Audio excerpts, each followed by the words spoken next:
জুমার দিনে আমি 3টা আমলকে বেশি গুরুত্ব দিই। 1 নাম্বার হচ্ছে সূরাতুল কাহফ, যেটা আপনাকে মাসিহুদ দাজ্জাল থেকে বাঁচাবে। 2 নাম্বার বেশি থেকে বেশি দরুদ পড়া, এই দিন দরুদ পেশ করা হয় নবী সাল্লাল্লাহু আলাইহি ওয়াসাল্লামের কাছে।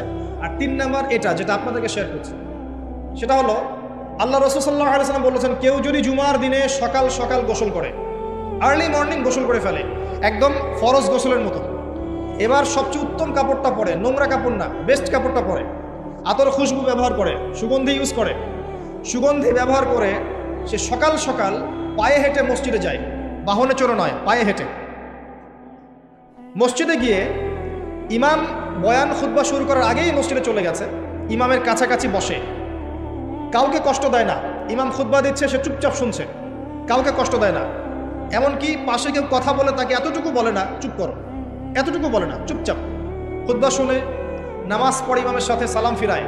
নবী সাল্লাল্লাহু আলাইহি ওয়াসাল্লাম বলছেন, এই যে প্রতি পদক্ষেপ হেঁটে এসেছে, প্রত্যেক পদক্ষেপের বিনিময়ে 1 বছরের নফল নামাজ, 1 বছরের নফল রোজা রেখে দেওয়া।